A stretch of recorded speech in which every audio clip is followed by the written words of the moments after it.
Hi, welcome to Eric's Little Welsh Garden. Earlier in the week I was nominated by Shaz from the Kingstone8 to participate in the 2018 Roundup Challenge. Now this challenge was originally started by Jasmine over at Alternative Smallholdings. If you're not familiar with either of those channels, I'll put a link to them in the description for you to take a look at. And if this is the first time you're watching one of my videos, please don't forget to hit that subscribe button and ring the bell so you'll be notified of all of my latest videos. I've got loads planned for 2019 and it would be amazing if you came along for the journey. Okay, so question number one was, what was your best crop of 2018? Now straight away I can tell you it was these Jackby Little pumpkins. Originally I was looking for some little munchkin or munchkin pumpkins, but the seeds were really expensive. So I went for these Jackby Littles and they did not disappoint. One plant gave me 20 and the other gave me 13. Now I'll put that video in the cards above for you to have a look at if you're interested, because I had quite a good harvest. Unfortunately though, they have cross-pollinated freely in my garden, so it'd be highly unlikely I get these, coming true to seed next year, but we'll see. And hopefully if I do, I will make sure that I don't let all of them cross-pollinate so I can save the seeds, because these were so tasty. You literally just chop them up, take the seeds out, put them in the oven for a bit, and then you can just eat the whole thing, and they're absolutely amazing. The next question was, what was your worst crop? Definitely it was the peas. I put the peas in kind of at the beginning of the heat wave, some from seed and some I got cheap at the garden centre, and they got neglected and not watered enough, and they all kind of dried to a crisp on the patio, unfortunately, so I didn't get any peas whatsoever. The third question was, what lessons have I learnt? And that definitely is not to plant my my onions too close together, or not planting things so close that you can't hoe between them. Earlier in the year, on the first day of autumn actually, I planted all of my garlic and onions at my allotments, and I used some of the compost from the garlic, which is obviously quite a slow composting process and doesn't really get hot enough to kill all the seeds from the weeds and stuff. So where I put most of the compost and then put the onions on, unfortunately seeds and kind of all these weeds sprouted everywhere and completely engulfed the onions, and I've not been able to hoe between them.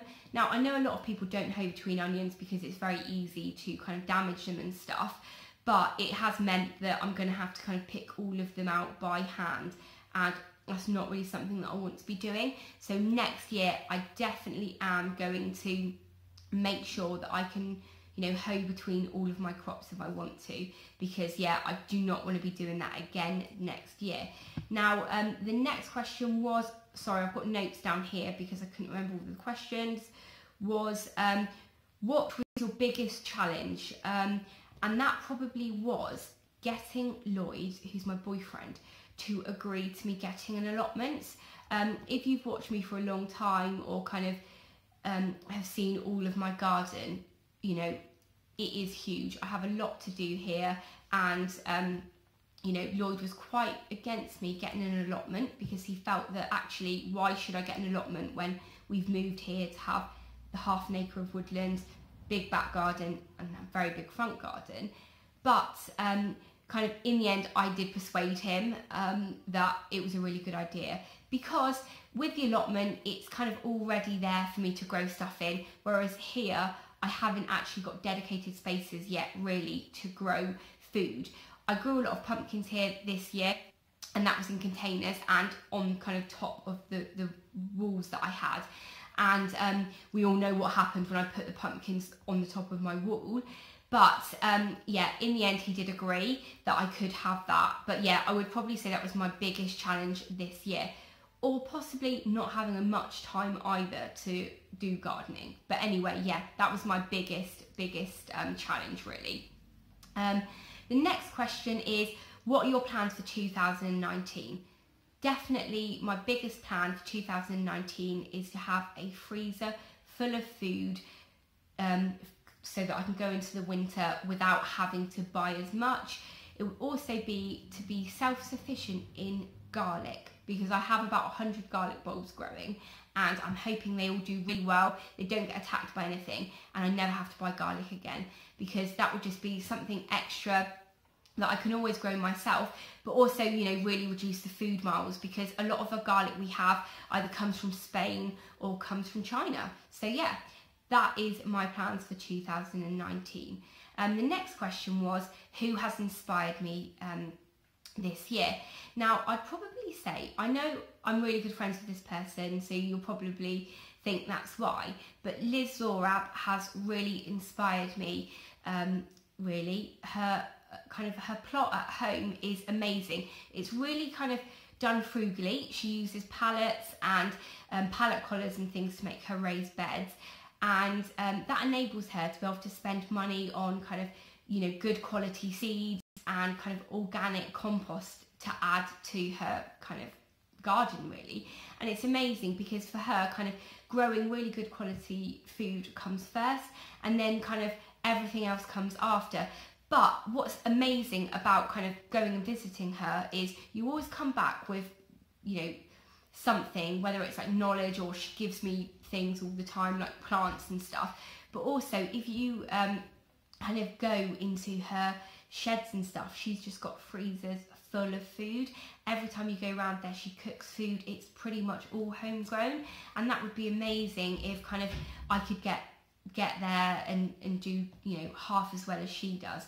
Also, the next person, I probably should only say one person that's inspired me, but I'm going to say Sam from Sam's Allotment Diary. Now, he is a very new channel, but if you watch his allotment, it is so pristine and neat. It's amazing. Like, everything is perfectly uniform and tidy and amazing. If I could have a garden or an allotment as tidy as his, I would be so proud of myself.